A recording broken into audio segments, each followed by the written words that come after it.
इकरा हसन ने आरोप लगाया है कि एडीएम ने उनके साथ बुरा व्यवहार किया जब वो उनसे मिलने गई। इन दोनों ही नेताओं ने ये गंभीर आरोप लगाया है यूपी सरकार के एक बड़े अधिकारी पर। उसके बाद चेयरमैन साहिबा अपनी कुछ बात रखने लगी, उन्होंने अपनी परेशानी जाहिर करी, जिस पर बड़े ही बदतमीजी के साथ एडीएम ने कहा कि आप लिखित में दीजिए, जाइए यहाँ से, लिखित में दीजिए।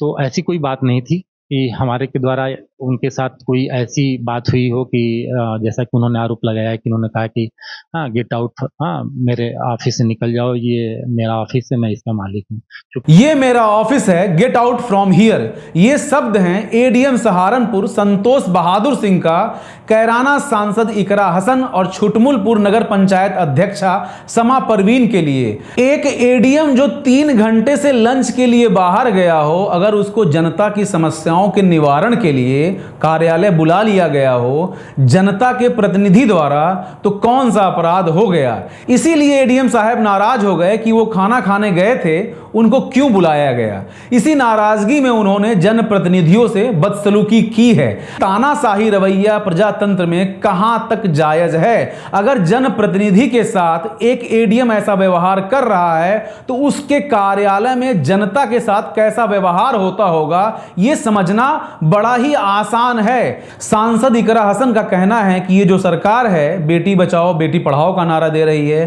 33% महिलाओं के लिए आरक्षण भी दे चुकी है, लेकिन अगर अधिकारियों का रवैया महिलाओं के प्रति ऐसा ही रहेगा तो उस आरक्षण का क्या मतलब है जहां महिलाओं को सम्मान ही नहीं मिलेगा। इस तरह का व्यवहार किसी भी पब्लिक ऑफिस में बैठे हुए अधिकारी के लिए अस्वीकार्य होना चाहिए। लेकिन एडीएम संतोष बहादुर अपने आप को निर्दोष बोल रहे हैं, कह रहे हैं कि उनके ऊपर जो आरोप है वो झूठा है। अब सवाल यह भी तो उठता है कि आखिर इकरा हसन झूठा आरोप एडीएम पर क्यों लगाएंगी।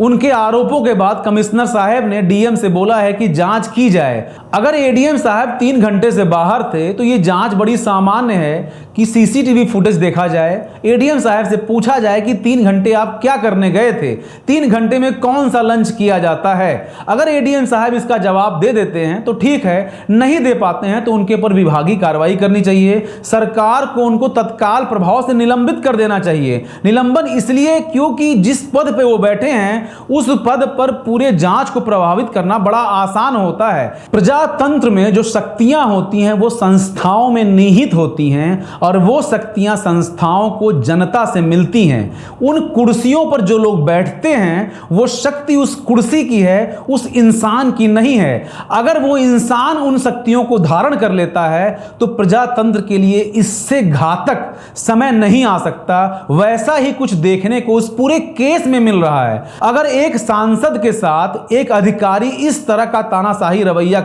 अपना रहा है तो यह सोचने वाली बात है कि जनता उसके कार्यालय में कैसे जाती होगी अपनी समस्याओं को लेकर। बेलगाम अधिकारियों का तानाशाही रवैया कोई नई बात नहीं है। ऐसा कई बार देखने को मिला है कि अधिकारी जनता से, जनप्रतिनिधियों से बदसलूकी करते हैं और करते आ रहे हैं। किसी भी प्रजातंत्र में जनप्रतिनिधि सर्वोच्च होता है। जनता द्वारा जो लोग चुने जाते हैं उनको सम्मान मिलना ही चाहिए, चाहे वो किसी भी पार्टी के हों, चाहे वो किसी भी विचारधारा के हों। आज ये बदसलूकी इकरा हसन जो कि सपा सांसद है उनके साथ हुआ है, कल को यह बदसलूकी किसी बीजेपी के सांसद के साथ हो सकता है, कल को यही बदसलूकी किसी कांग्रेस के सांसद के साथ हो सकता है, कल को यही बदसलूकी किसी भी पार्टी के किसी भी नेता के साथ हो सकता है। ये कोई सामान्य बात नहीं है। एक अधिकारी जनप्रतिनिधि के साथ ऐसा व्यवहार कैसे कर सकता है। सभी पार्टियों को, सभी नेताओं को खुलकर एडीएम द्वारा इस व्यवहार की निंदा करनी चाहिए।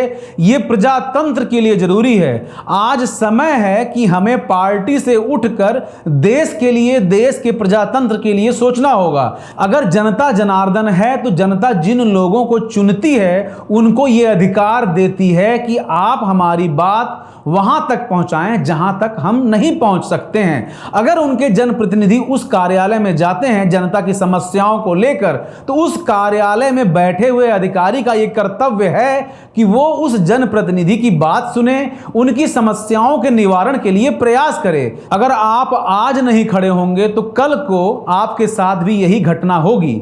मैं अहमद फराज के उस शेर के साथ अपनी पूरी बातों को खत्म करना चाहता हूं, जिस शेर में वो ये कहते हैं, मैं आज जद में अगर हूं तो खुशगुमान न हो, चराग सबके बुझेंगे हवा किसी की नहीं।